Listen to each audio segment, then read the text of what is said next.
शील प्रभुपाद की जय, गुरु गौरांग की जय। दही चिड़ा उत्सव के विषय में हम श्रवण कर रहे हैं।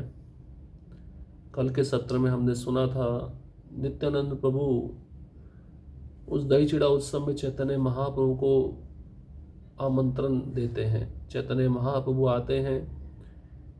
नित्यानंद प्रभु प्रसन्नतापूर्वक एक दही चिड़े का कौर चैतन्य महाप्रभु के मुख में डाल देते हैं। चैतन्य महाप्रभु भी दही चिड़े का कौर नित्यानंद प्रभु के मुख में डालते हैं।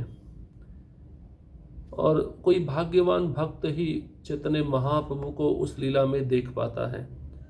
सभी भक्त हरि हरि का उच्चारण करते हुए दही चिड़ा उत्सव मनाते हैं। और इस तरह से नित्यानंद प्रभु ने रघुनाथ दास पर कृपा किया। बाद में जो चंदन था, पुष्पों की माला थी, पान था, नित्यानंद प्रभु को भेंट दिया जाता है। नित्यानंद प्रभु उसको प्रेम पूर्वक स्वीकार करते हैं। और बाद में जो अपना उच्चिष्ट है नित्यानंद प्रभु रघुनाथ दास को प्रदान करते हैं। रघुनाथ दास अपने निजी संगियों में बांट देते हैं। ईत कहिलु नित्यानंदेर विहार, चिड़ा दधि महोत्सव नामे ख्याति यार। इस तरह मैंने चिड़ा दही महोत्सव के संबंध में नित्यानंद प्रभु की लीलाओं का वर्णन किया है। नित्यानंद प्रभु ने दिन में विश्राम किया और जब दिन का अंत हो गया तो वे राघव पंडित के मंदिर गए और वहां भगवान के पवित्र नाम का संकीर्तन करना प्रारंभ कर दिया। सर्वप्रथम नित्यानंद प्रभु ने सारे भक्तों को नाचने के लिए प्रेरित किया और अंत में वे स्वयं भी नाचने लगे। इस तरह उन्होंने सारे जगत को प्रेमावेश से आप्लावित कर दिया। श्री चैतन्य महाप्रभु श्री नित्यानंद प्रभु का नृत्य देख रहे थे। नित्यानंद प्रभु तो इसे देख सके किंतु अन्य लोग नहीं देख पाए। श्री चैतन्य महाप्रभु के नृत्य की तरह नित्यानंद प्रभु के नृत्य की तुलना इन तीनों जगतों से किसी भी वस्तु से नहीं की जा सकती। नित्यानंद प्रभु के नृत्य की मधुरता का वर्णन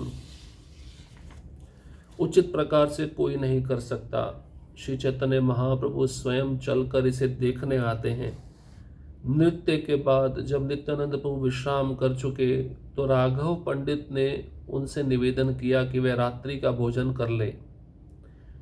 नित्यानंद प्रभु अपने निजी संगियों के साथ भोजन करने बैठ गए और श्री चैतन्य महाप्रभु के लिए अपने दाहिनी ओर आसन बना दिया। श्री चैतन्य महाप्रभु वहां पर आए और अपने आसन पर बैठ गए। यह देखकर राघव पंडित को अत्यधिक आनंद हुआ। राघव पंडित दोनों भाइयों के समक्ष प्रसाद ले आए और उसके बाद अन्य सभी वैष्णवों को प्रसाद वितरित किया।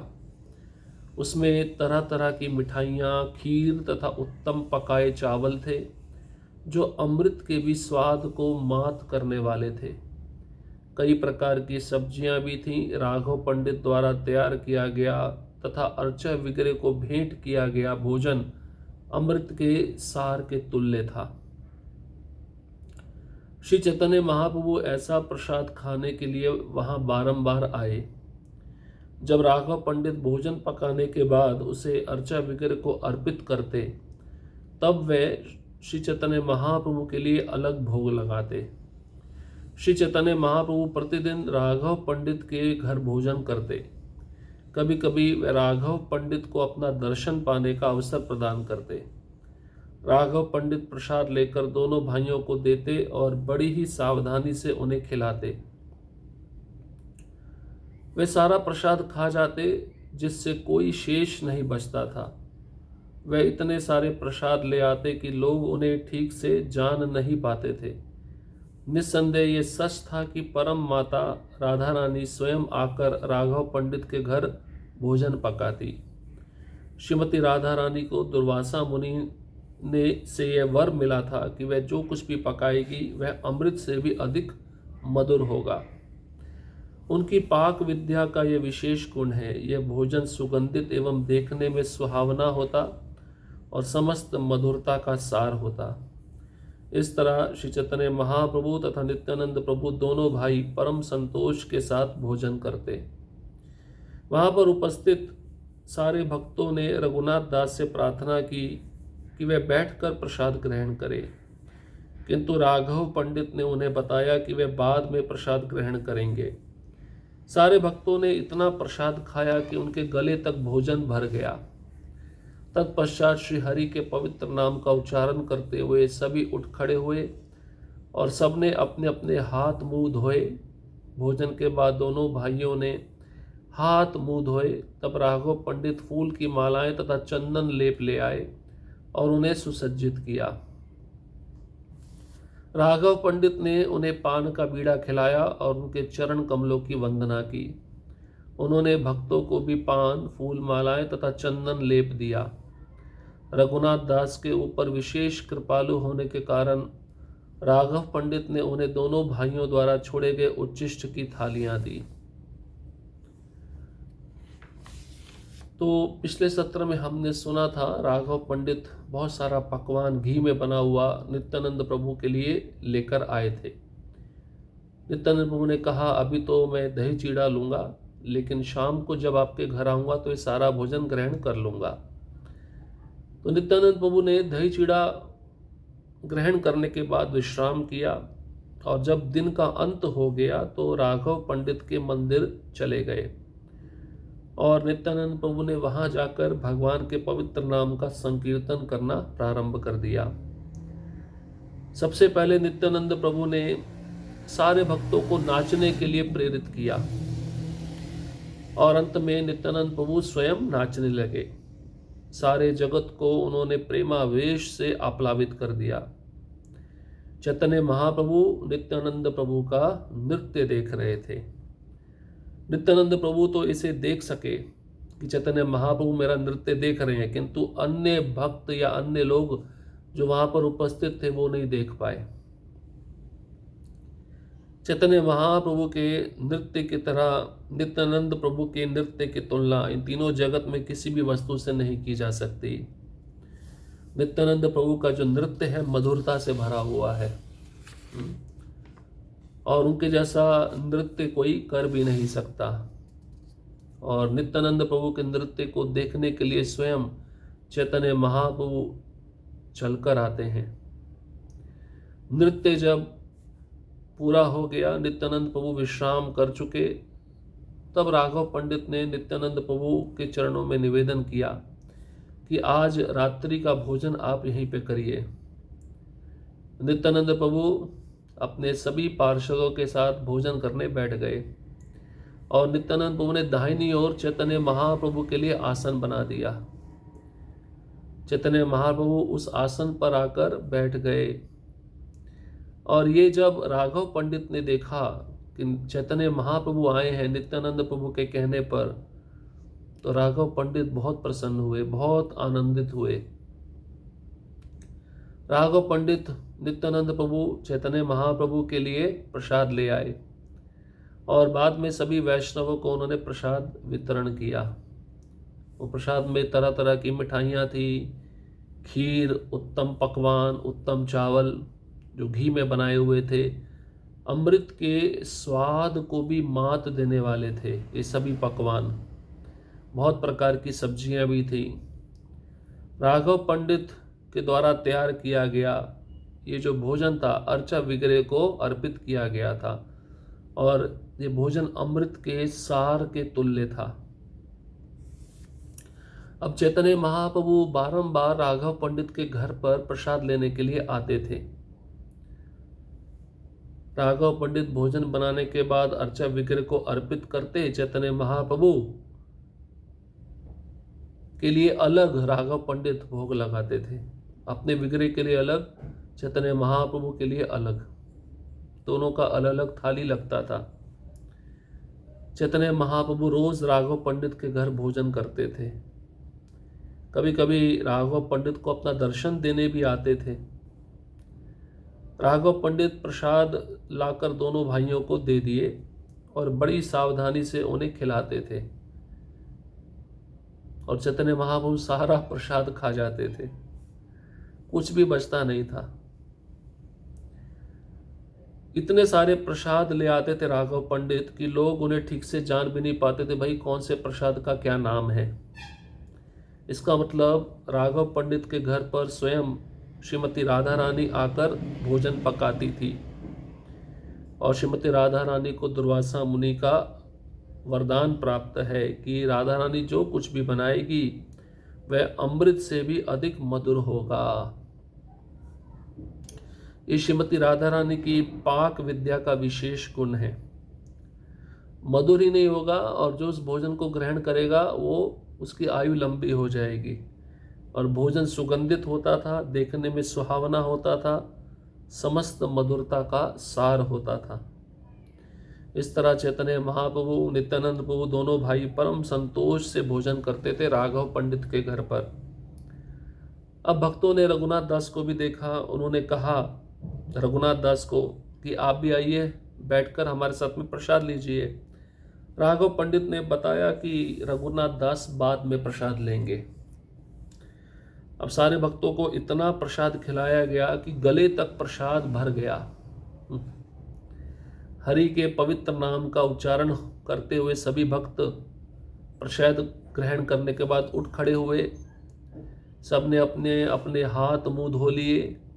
भोजन करने के बाद में चैतन्य महाप्रभु नित्यानंद प्रभु उन दोनों ने भी अपने हाथ और मुख धो लिए। तब राघव पंडित फूल की मालाएं ले आए, चंदन का लेप ले आए और उन्हें सुसज्जित किया। किसको? चैतन्य महाप्रभु को चंदन का लेप लगाया, फूलों की माला पहनाई। नित्यानंद प्रभु को चंदन का लेप लगाया, फूलों की माला पहनाई। इसके बाद राघव पंडित ने दोनों को पान का बीड़ा खिलाया और दोनों भाइयों के चरण कमलों में वंदना की। उन्होंने भक्तों को भी पान दिए, फूल मालाएं दी, चंदन का लेप दिया। रघुनाथ दास के ऊपर विशेष कृपा थी।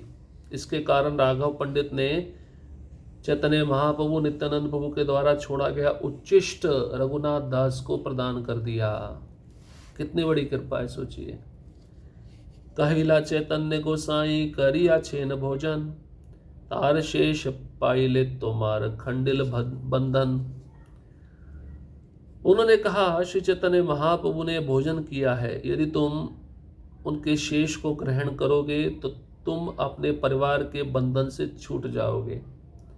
राघव पंडित क्या कहते हैं रघुनाथ दास को? देखो ये भोजन जो है ना चैतन्य महाप्रभु नित्यानंद प्रभु स्वयं किए हैं और उन्होंने अपना उच्चिष्ट छोड़ा है, जूठन छोड़ा है। इसको अगर तुमने ग्रहण कर लिया तो तुम्हारा जो पारिवारिक बंधन है ना छूट जाएगा, परिवार के प्रपंच से मुक्त हो जाओगे। और रघुनाथ दास तो ऐसा चाहते भी थे, बड़े लंबे समय से प्रयास कर रहे थे कि मैं घर से भागूं, लेकिन सफल नहीं हो पाते थे। अब कृपा मिल रही है तो कृपा क्यों ना प्राप्त की जाए। पूर्ण पुरुषोत्तम भगवान सदैव या तो भक्त के हृदय में या उसके घर में निवास करते हैं। ये बात कभी छिपी रहती है और कभी प्रकट होती है, क्योंकि पूर्ण पुरुषोत्तम भगवान पूर्ण रूप से स्वतंत्र हैं। पूर्ण पुरुषोत्तम भगवान सर्वव्यापी हैं, अतः वे सर्वत्र निवास करते हैं। जो इसमें संदेह करता है उसका विनाश हो जाता है। प्रातः काल गंगा स्नान करने के बाद नित्यानंद प्रभु अपने संगियों के साथ उसी वृक्ष के नीचे बैठ गए जहां वे पहले बैठ चुके थे। रघुनाथ दास ने वहां जाकर नित्यानंद प्रभु के चरण कमलों की पूजा की। उन्होंने राघव पंडित के द्वारा अपनी इच्छा निवेदित की। अब भगवान जो पूर्ण पुरुषोत्तम हैं, भक्त के हृदय में निवास करते हैं या भक्त के घर में निवास करते हैं, ये बात किसी से छिपी हुई नहीं है। और भगवान कभी इस बात को छिपाते हैं, कभी प्रकट करते हैं, क्योंकि भगवान स्वयं पूर्ण स्वतंत्र हैं। भगवान सर्वव्यापी भी हैं, सब जगह निवास करते हैं, तो भक्त के हृदय में क्यों नहीं निवास करेंगे। तो अगले दिन सुबह सुबह गंगा स्नान किए नित्यानंद प्रभु अपने पार्षदों के साथ उसी वृक्ष के नीचे बैठे जहां पहले बैठे थे। रघुनाथ दास ने वहां जाकर नित्यानंद प्रभु के चरण कमलों में प्रणाम किया, चरण कमलों की पूजा की और राघव पंडित के द्वारा रघुनाथ दास अपनी इच्छा निवेदन कर रहे हैं। अधम पामर मुई हीन जीवाधम, मोर इच्छा है पाए चैतन्य चरण। वामन हैया ये न चांद धरी बारे चाहे, अनेक यत्न के अनुताते कभू सिद्ध नाय। यत बार पलाई आमी ग्रहादि छाड़िया, पिता माता दोई मोरे राखे बांधिया। तुम्हार कृपा बिना किह चैतन्य न पाए, तुम्ही कृपा के ले तार अध में पाए। अयोग्य मुई निवेदन करिते करि भय, मोरे चैतन्य देह गोसाई हया सदय। मोर माथे पद धरी करह प्रसाद, निर्विघ्ने चैतन्य पाए कर आशीर्वाद। अपनी स्थिति का वर्णन कर रहे हैं रघुनाथ दास राघव पंडित के द्वारा नित्यानंद प्रभु के चरण कमलों में। मैं मनुष्यों में अधम, अत्यंत पापी, पतित तथा तिरस्कृत हूँ, तो भी मैं श्री चैतन्य महाप्रभु के चरण कमलों की शरण पाने का इच्छुक हूँ। चांद पकड़ने के इच्छुक किसी बौने की तरह मैंने अनेक बार भरसक प्रयत्न किए, किंतु कभी सफल नहीं हुआ। जितनी बार मैंने भाग जाना और अपने घरेलू संबंध तोड़ देना चाहा, उतनी बार मेरे पिता तथा माता ने दुर्भाग्यवश मुझे बांध कर रखा। आपकी कृपा के बिना कोई भी श्री चैतन्य महाप्रभु की शरण प्राप्त नहीं कर सकता, किंतु यदि आप कृपालु हो तो अधम से अधम व्यक्ति भी उनके चरण कमलों की शरण पा सकता है। यद्यपि मैं अयोग्य हूँ और ये याचना करते हुए अत्यधिक भयभीत हूँ, तो भी मेरी आपसे प्रार्थना है कि आप मुझे श्री चैतन्य महाप्रभु के चरण कमलों में शरण प्रदान करके मेरे प्रति विशेष कृपालु हों। आप मेरे सिर पर अपने चरण कमल रख कर मुझे यह आशीर्वाद दें कि मैं बिना कठिनाई के श्री चैतन्य महाप्रभु की शरण प्राप्त कर सकूं। मैं आपसे इसी आशीर्वाद के लिए प्रार्थना करता हूं। तो ये प्रार्थना हम सबकी प्रार्थना है।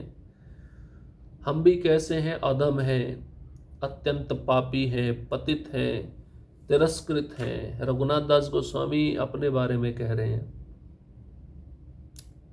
और चैतन्य महाप्रभु की चरण कमलों की शरण पाने का मैं बहुत इच्छुक हूँ, ललायित हूँ।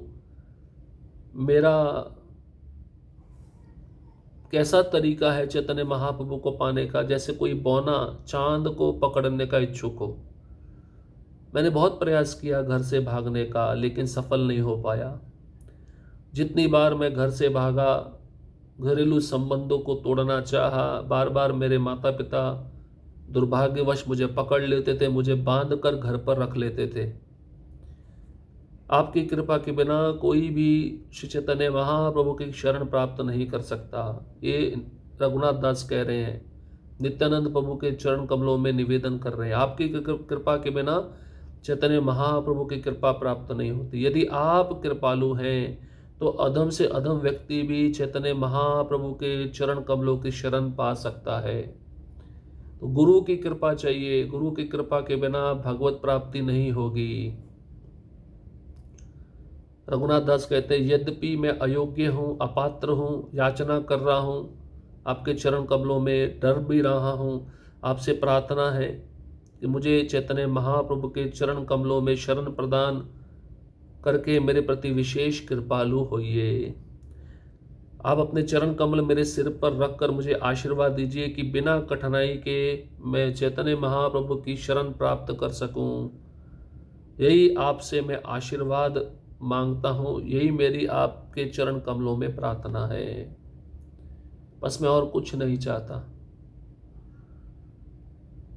तो जीवन का सार है चैतन्य महाप्रभु के चरण कमलों की प्राप्ति, भगवान के चरण कमलों की प्राप्ति। वही रघुनाथ दास मांग रहे हैं, और ये गुरु ही कृपा करके हमको भगवान के चरण कमल प्रदान करा सकते हैं। हरे कृष्णा कृष्ण कृष्णा हरे हरे, हरे राम राम राम हरे हरे। श्रील प्रभुपाद की जय, गुरु गौरांग की जय।